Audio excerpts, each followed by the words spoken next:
আজকের ভিডিও শুরু করলাম আগের দিনের রাত্রের ডিনার নিয়ে।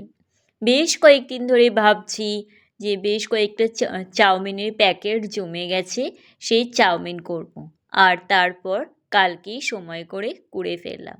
আর কর্তা আর আমি দুজনেই ঘরে বসে, স্যালাড ছিল না, শুধুমাত্র সস দিয়ে আর গোলমরিচ দিয়ে খাওয়া শুরু করে দিলাম। তবে স্যালাড খুব মিস করলাম। চলে এলাম ক্যামেরা অন করে আপনাদের সাথে গল্প করতে। একটা ভালো জিনিস দেখাবো, চলুন। এই দেখুন ফুল, আজকে শুধু ফুলই দেখাবো, মানে এখন কি ফুল সেগুলোই দেখাবো।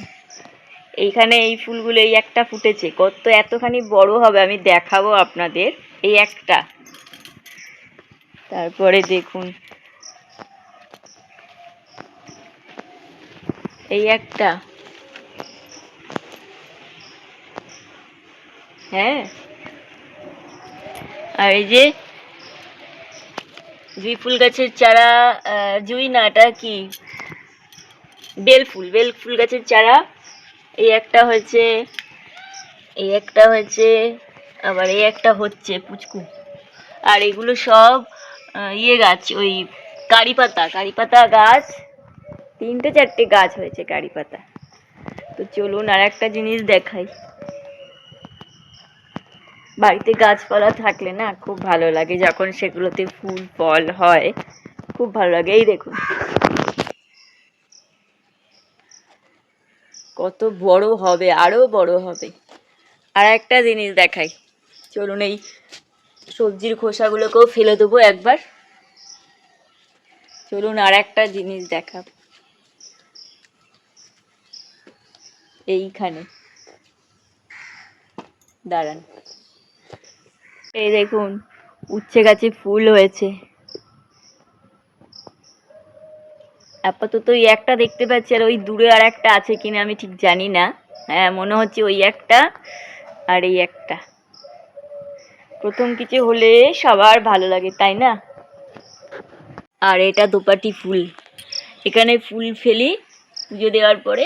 এই দোপাটি ফুল গাছের চারা হচ্ছে, এই গাছ। আপনাদের সাথে কথা বলেই চলে আসলাম আমি আমার নিত্য নৈমিত্তিক কাজ নিয়ে। শুরু করলাম একদম প্রথম যে কাজটা করা উচিত, বিছানা ঝাড় দেওয়া।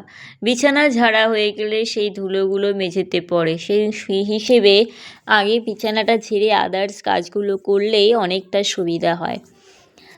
আর আলনাটাকেও, আলনা, ড্রেসিং টেবিল, এই দুটোকেই প্রতিদিন একবার করে হাত দিয়ে ঠিকঠাক করে নিই। সারাদিনে একবারই রুটিন মতন যে ঠিকঠাকভাবে সাজিয়ে রাখি। এরপর আবারও সেই ওলট পালট হয়, আর করা হয় না। সেই একবারই সুন্দর করে গুছিয়ে রাখা হয়। তারপর যেরকম যা জিনিস সেই জায়গাতে জিনিসগুলো থাকলেই পরের দিন আবার খুঁজে পাওয়া যায়।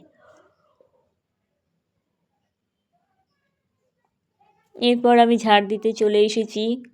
দুটো ঘর, বারান্দা, রান্নাঘর, স্টোররুম সবকটাই প্রত্যেক দিনের মতন আজও আমি চলে আসলাম ঝাড় দিতে। এই কাজগুলো অবশ্যই প্রতিদিন সকালে উঠে আমরা করি। প্রত্যেকটা মানুষের নিজস্ব কাজ থাকে, আর আমাদেরও ঠিক তাই। সকালে উঠে ঘর, বারান্দা, উঠোন, বাথরুম, টয়লেট সমস্ত কিছু একসাথে পরিষ্কার পরিচ্ছন্ন রাখা। যাতায়াতের রাস্তায় উঠোনটা ঝাড় দিতে গিয়ে দেখলাম জায়গায় জায়গায় ছোটো ছোটো ঘাস উঠছে বা লতা পাতা উঠছে। দুদিন ধরে বৃষ্টি হয়েছে, বৃষ্টি হলে তো এই জায়গাটা পুরোটাই জলে ভর্তি হয়ে যায়। তো সেই হিসেবে কিছু কিছু জঙ্গল ঘাসও ওঠে। আর সেইগুলোকে একবার করে, মানে মাঝে মাঝে একটু হাতে দিয়ে তুলে ফেলে দিলে কি হয়, জায়গাটা ভর্তি হয়ে যায় না। নাহলে একদম সামনেটা যদি লতা পাতায় ভরে যায়, আর বাড়ি ঘর পরিষ্কার করার জন্য, মানে ঘাস পরিষ্কার করার জন্যও লোক নেওয়া হয়। সে বছরে 2-4বার করে তো নেওয়াই হয়, কিন্তু নিজেই সামনেটুকু একটু হাত দিয়ে তুলে দিলে যাতায়াতের রাস্তাটা অন্তত ঠিক থাকে।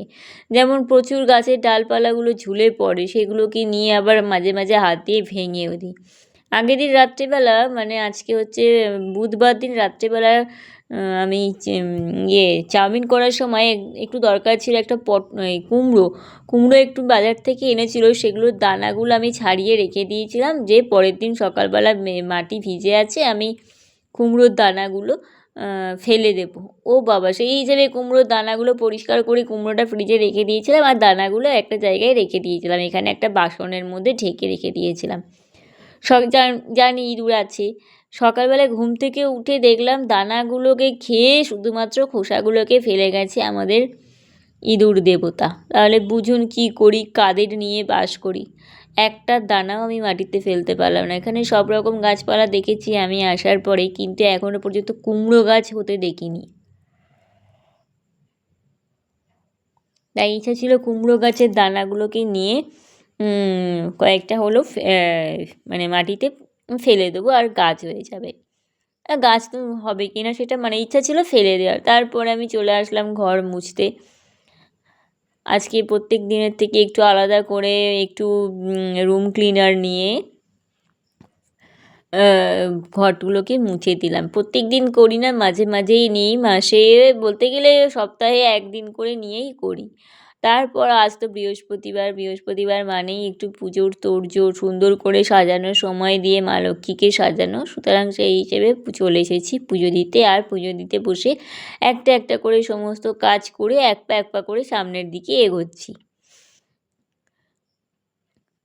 আমার গুরুদেবকে আমি চন্দন পরিয়ে দিলাম, আর মা লক্ষ্মীকে তো টিপ পরানো থাকেই, সেটা নিয়েই করে আমি গ্লাসে জল ভরে জায়গায় জায়গায় জল দিয়ে ঈশ্বরকে খেতে দিয়ে ঈশ্বরকে তার মনের প্রার্থনা জানিয়ে ধূপদীপ জ্বালিয়ে দিলেই তারপর শঙ্খ বাজানো আমার পুজো কমপ্লিট। ভালো, তবে হ্যাঁ, ঈশ্বরের কাছে ভালো প্রার্থনাগুলো করি যাতে সবারই মঙ্গল হয়।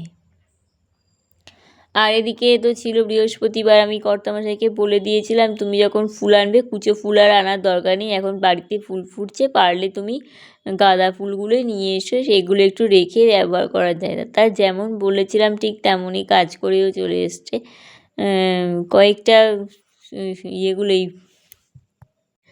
ঠাকুরের থালাগুলোও সাজিয়ে নিলাম। যখনই এই লাড্ডুগুলো আনে না, এই লাড্ডুগুলোর পাকগুলো ভীষণ নরম, তো রাখাটাও খুব মুশকিল হয়ে যায়। এর আগে কর্তামশাইকে বলেছিলাম যে দেখে নিয়ে আসবে, কারণ এর আগে একবার এনেছিল ঠিক তখনও নরম ছিল, আর এবারেরগুলোও দেখলাম নরম।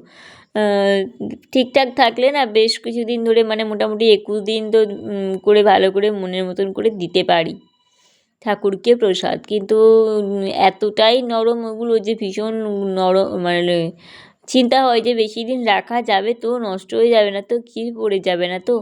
আর পুজো দেওয়ার পরে আমি বসে পড়লাম পাঁচালি পড়তে। পাঁচালি পড়াটা আমাদের বাঙালিদের ঘরে একটা বিরাট বড় রেওয়াজ, উচিতও বলবো।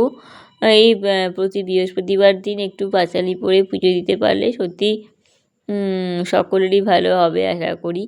যারা করতে পারে তো খুব ভালো কথা, যারা করতে পারে না সত্যি আমি জানি সংসারের কতটা চাপ থাকে, সেই হিসেবে সময় বার করে করাটা অবশ্যই আমাদের দরকার।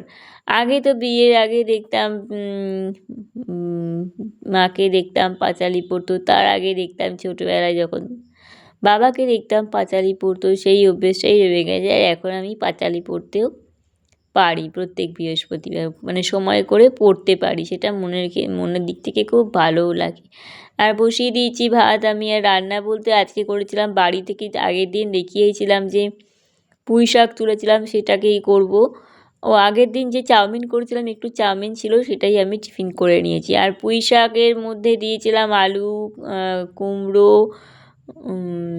এক টুকরো পটল ছিল সেটা, কাঁঠালের দানা এইসব দিয়ে, বেগুন এইসব দিয়ে, মাছের ইলিশ মাছের মাথা ছিল সেটা দিয়ে আমি আজকে পুঁই শাকটা রান্না করে নিলাম।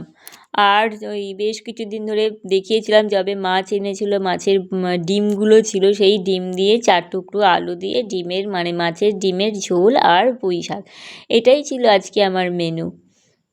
তো একটা রান্না হয়ে গেলে এবার আর একটা রান্না আমি বসিয়ে দিলাম, ঝটপট করে করেও নেব। যদিও বা পুঁই শাকের ডাঁটাগুলো সবই ছিল নরম, বেশ ভালোই হয়েছে, ভালো লাগলো খেতে। এমনিতেই পুঁই শাক খেতে সবারই পুঁই শাক, পালং শাক, লাল শাক এগুলো খেতে অধিকাংশ মানুষই ভালোবাসে। মাথাও প্রায় অনেকগুলোই ছিল, 3খানা কি 4খানা মতন ছিল, মানে এই কদিন ধরে আস্তে আস্তে জমছিল, যে কটা এনেছিল সব কটা দিয়েই আজকে রান্নাটা কমপ্লিট করে নিলাম। এতক্ষণ পর্যন্ত যারা আমার ভিডিওটা দেখলেন তাদের প্রত্যেক দিনের মতন আজও অসংখ্য ধন্যবাদ এইভাবে সাথে আর পাশে থাকার জন্যে। আমার ভিডিওগুলো কেমন লাগছে অবশ্যই আপনারা জানাবেন, আপনাদের কমেন্টের অপেক্ষায় রইলাম।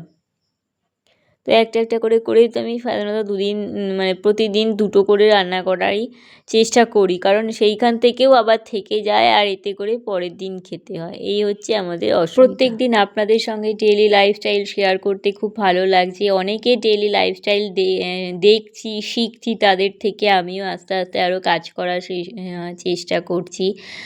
আপনাদের থেকে আরও জানতে চাই আমার ভুল ত্রুটিগুলো মানে কোথায় আছে, একটু যদি ধরিয়ে দেন তাও খুব ভালো লাগে। আর সকালবেলায় আজকে তো হয়ে গেছে এক পশলা বৃষ্টি দিয়েই শুরু হয়, যদিও বা এখন বর্ষাকাল যেহেতু সেই জন্যে তো হবেই। আমার এই মাছের ঝোলটা কীরকম হয়েছে বলুন তো, মানে মাছ নয়, মাছের ডিমের ঝোল আর এক পিস ভাঙা মানে এক পিস মাছ ছিল, সেটা ভেঙে গেছিলো সেটা। তো আজকে তো বললামই যে লাঞ্চ এটাই হয়েছে। এরপরে আমরা চলে যাব আমার একেবারে দুপুরের লাঞ্চের টেবিলে। এই হলো আমার মেনু, কেমন হয়েছে একটু অবশ্যই জানাবেন।